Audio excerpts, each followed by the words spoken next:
Module 19C, we're going to expand a little bit more about what we've already talked about, using this relationship with entropy, how this relates to enthalpy and temperature, and how we can calculate your spontaneity or Gibbs free energy. You should be able to apply and understand the concepts of spontaneous and non-spontaneous reactions or processes, reversible and irreversible processes, and entropy, Gibbs free energy, and of course enthalpy from first semester. Know and be able to apply your 3 laws of thermodynamics and be able to predict the sign of delta G for a chemical or physical change. So remember delta H, enthalpy, delta S, entropy, delta G, Gibbs free energy. So Gibbs free energy. When I talk about Gibbs free energy, what do I mean? Well, remember delta S of your universe is going to be greater than 0 for any spontaneous process.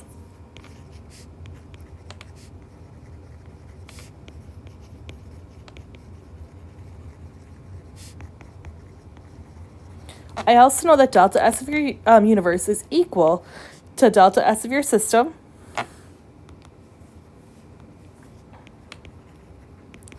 plus delta S of your surroundings.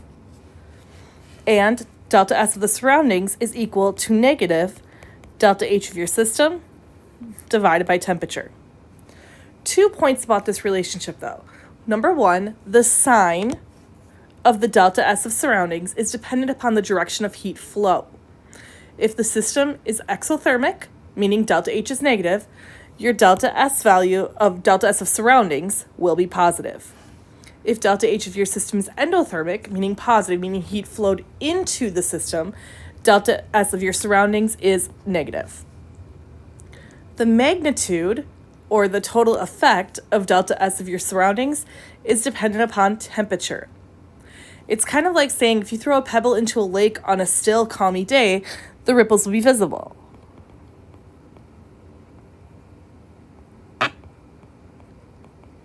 But if you throw a pebble into a lake on a stormy, windy day, no ripples are visible.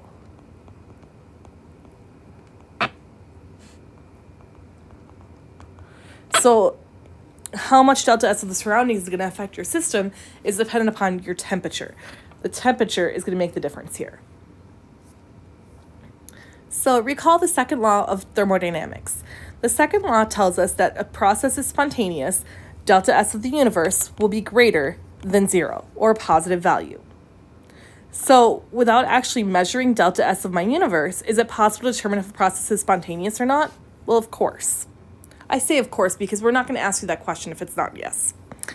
But yes, we can. We are going to use Gibbs free energy to do so.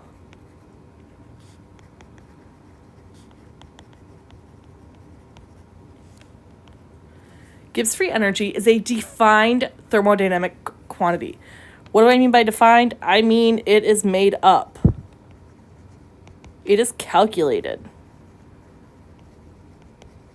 It's a concept that scientists have construed to describe if this process is spontaneous or not using enthalpy and entropy along with temperature.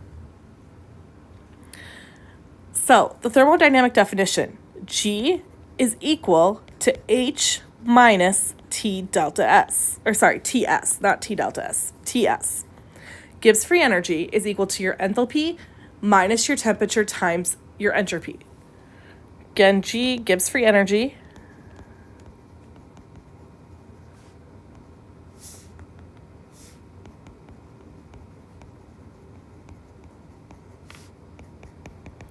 H, enthalpy, heat of reaction, T is temperature in Kelvin, and S is entropy, or your disorder. If I am under constant temperature conditions, we say delta G is equal to delta H minus T delta S. The change in delta G, the change in the Gibbs free energy, is equal to the change in enthalpy minus that temperature times the change in your entropy. If I divide through this equation by T, I get delta G divided by T is equal to delta H divided by T minus delta S. When no subscript is written, it applies to the system as a whole. So when I'm just saying delta G, delta H, delta S, but I'm not specifying what, When it's not implied, where it means that it's applying to your system. So that's like saying delta G of my system divided by T is equal to delta H of my system divided by T minus delta S of my system. If I multiply through the entire reaction by -1, negative delta G of system over T is equal to negative delta H of system over T plus delta S of the system. But recall from the previous module, we talked about how the delta S of surroundings is equal to negative delta H of your system over T. I'm going to substitute that in. I get negative delta G of my system over T is equal to delta S of my surroundings plus delta S of my system. And this quantity here is the same as delta S of my universe. So the value of delta G allows us to know if a process is spontaneous or not.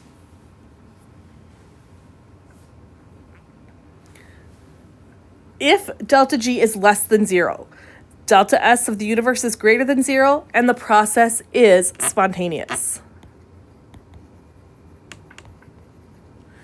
If delta G is greater than 0, delta S of the universe is less than 0, and the process is not spontaneous.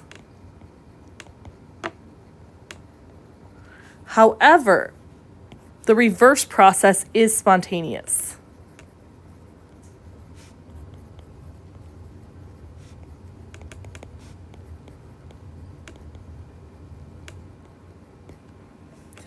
And if delta G is equal to 0, the system is at equilibrium.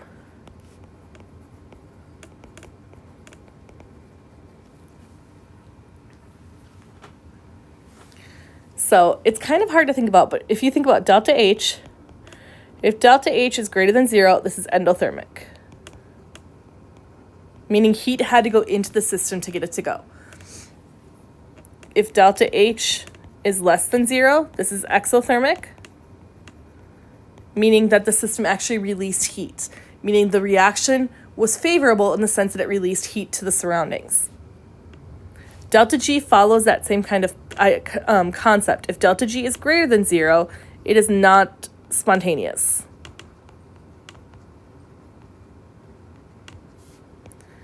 Delta G is less than 0, it is spontaneous. Both delta H and delta G are going to be measured in kilojoules. Now, delta S, if delta S is greater than 0, this is leading to more disorder. This is favorable.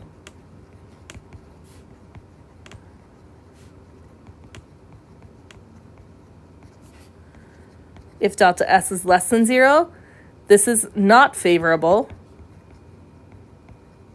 for spontaneity because it's more ordered. Less microstates.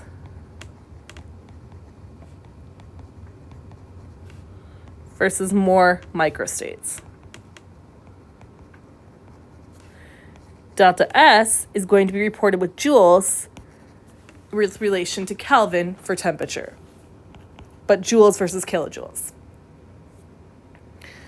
We can think of delta G as a measure of how the spontaneity of a process. If delta G is negative, it is spontaneous.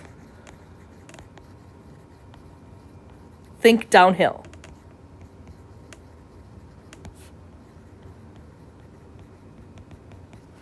If delta G is positive, it is non-spontaneous. Think uphill.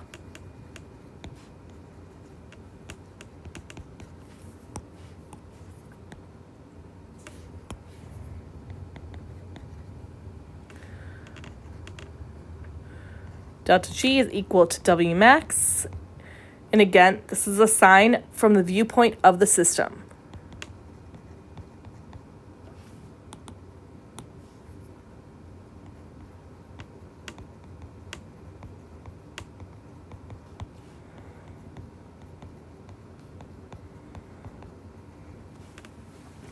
So it's really important to be able to determine if delta G is going to be positive or negative.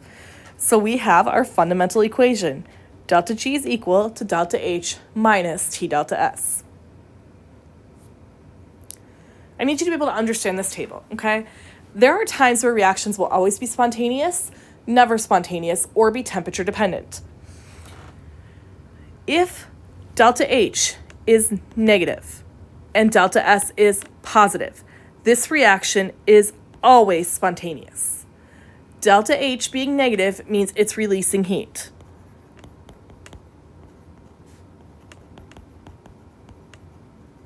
This is favorable for the reaction to be spontaneous.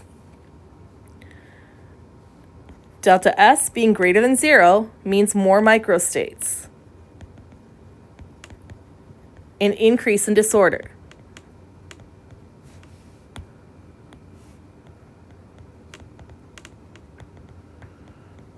Also favorable.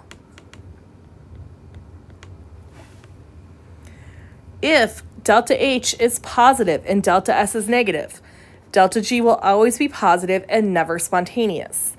Delta H being greater than 0 is an endothermic process. So I have to add heat into the system to get it to go. If delta S is less than 0, this becomes more ordered. Less microstates. That is never going to be a spontaneous process. Now, what about low or high temperatures? This comes back to understanding this equation. Delta G equals delta H minus T delta S. When delta H and delta S have the same sign, they work against each other. If delta H is a negative value and delta S is also negative, will this be spontaneous or non-spontaneous? If delta H is negative, this is favored for spontaneous. Delta S being negative is not favored for being spontaneous. And I've got now a negative number here times a negative, which adds, overall adding to this negative number here. I need to keep this term small enough so that it cannot overcome the fact that it is favored by delta H to be a spontaneous reaction. So this will be spontaneous, but only at low temperatures, because I need to keep that term, that temperature times delta S value, small enough to not overcome delta H. And this is what we call enthalpy favored.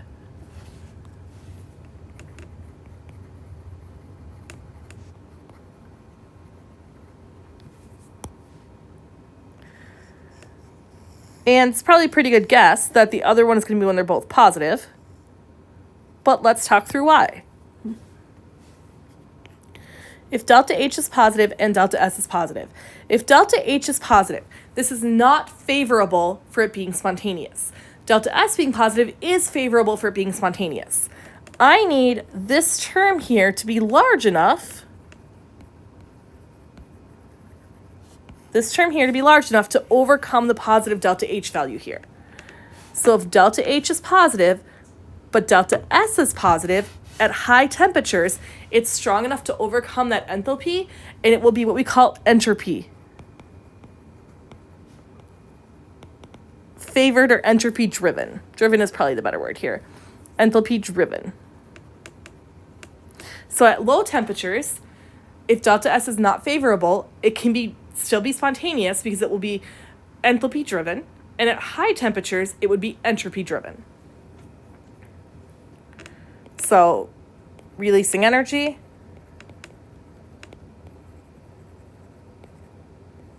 versus becoming more disordered.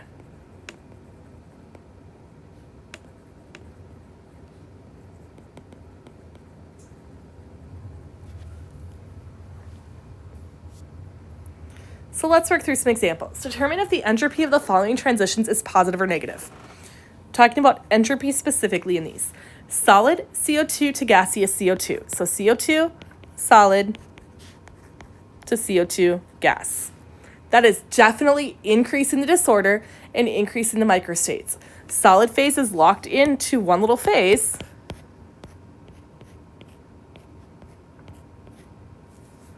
Whereas the gas particles could be wherever they want as long as they stay in their container. This will be a positive value. N2 gas at 1 atmosphere versus N2 gas at 1.0 times 10 to the minus 2 atmospheres. So I've got some kind of container here.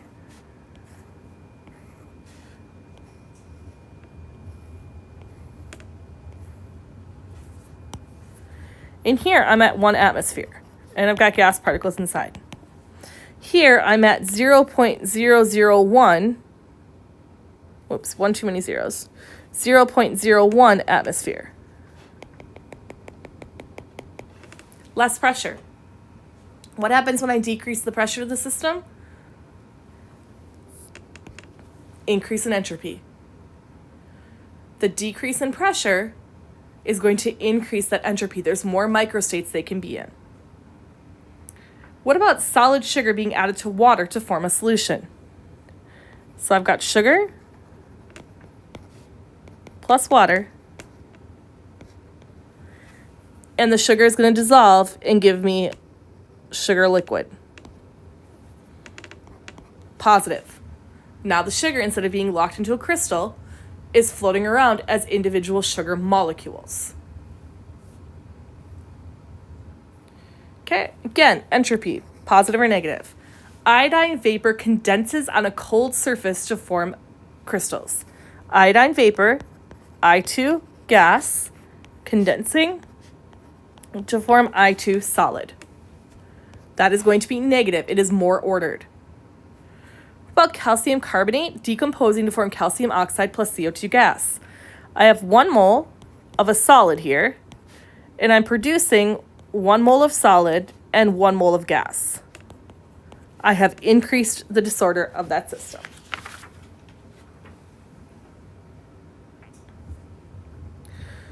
Let's talk about some examples looking at delta G, delta H, and delta S.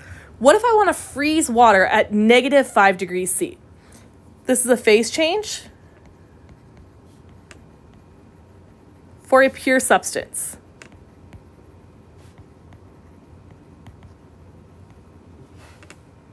So I'm looking at negative 5 degrees C.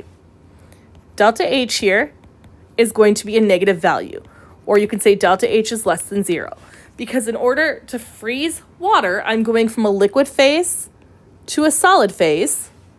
That means I'm taking heat away from the system. So delta H has to be negative, which cuts out C, D, and E.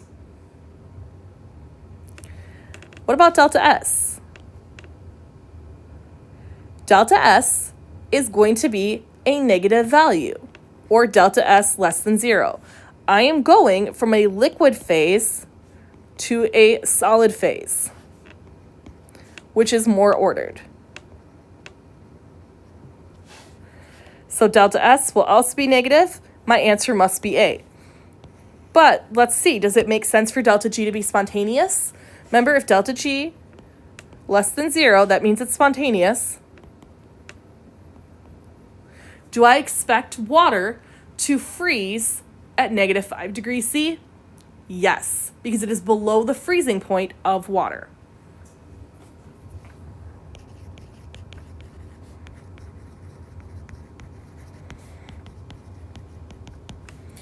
Here, at this temperature, freezing is spontaneous. Melting is non-spontaneous.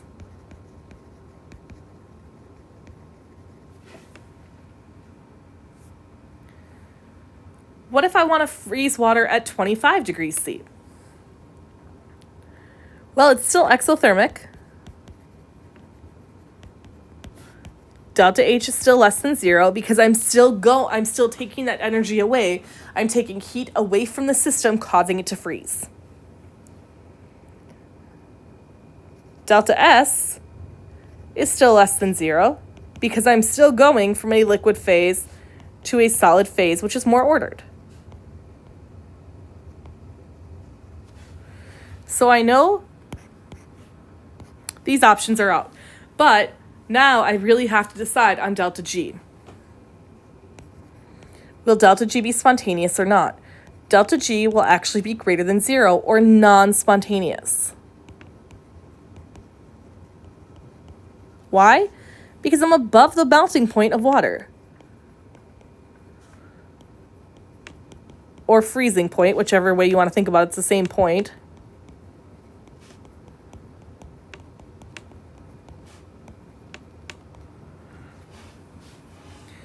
At this temperature, freezing is not spontaneous. It can freeze, it's just not going to do it without some kind of added assist. So delta G will be positive, delta H will be negative, delta S will be negative. Consider the following thermochemical equation. 2 moles of SO3 gas react to form 2 moles of SO2 gas and 1 mole of O2 gas. Delta H is positive 197.8 kilojoules. When is this reaction spontaneous? Any temperature? No temperatures. High temperature or low temperature. Delta G equals delta H minus T delta S. Delta H is a positive value. That means it is not always spontaneous because delta H needs to be negative if it's always spontaneous. So it's definitely not B. Is it ever spontaneous? Well, let's find out. We're going from 2 moles of gas to 3 moles of gas. So delta S is also positive. Delta S is favoring spontaneity, delta H is not. That means that this would be an entropy-driven reaction. To be entropy-driven, it's temperature-dependent. So it's never spontaneous, it is some of the time. But when? To be entropy-driven, I need the temperature to be high enough so that this product can overcome and make the overall thing, this overall equation, this overall value negative, because delta G needs to be negative, or less than 0 for spontaneity. I need my temperature to be high enough to overcome delta H. So this reaction will be spontaneous at high temperatures.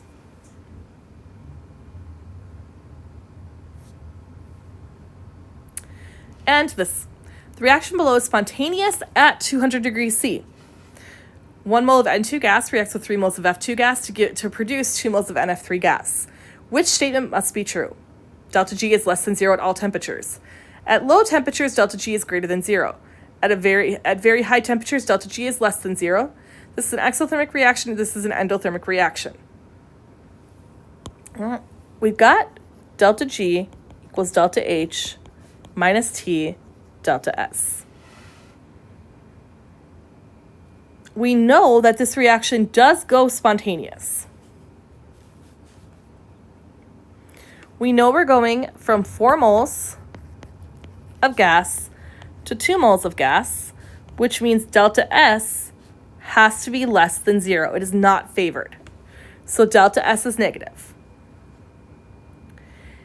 If delta S was negative and delta H was positive, delta G would be positive and the reaction would never be spontaneous. That can't be true though, because it tells us it's spontaneous at a certain temperature, which means this reaction cannot be exothermic.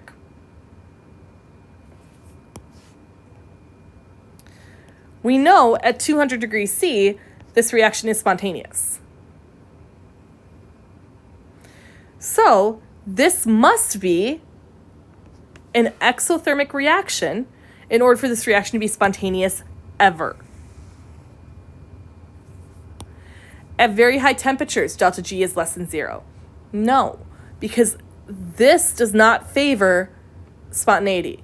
And the higher the temperature, the less likely that would be to be spontaneous. Is delta G less than 0 at all temperatures? No, because delta S is negative. It has to be an exothermic reaction.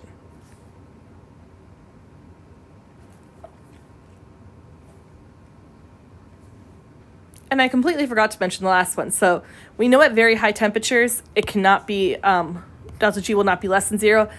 At low temperatures, would delta G be greater than 0? No, because that would go, again, if it was very low temperatures, that's when delta H has to take back over. So at very low temperatures, delta G will not be positive because we do know it has to be spontaneous for this reaction to go forward. So we've been able to cut out A, B, C, and D, and we know the reaction must be exothermic if it's ever to be spontaneous at any temperature.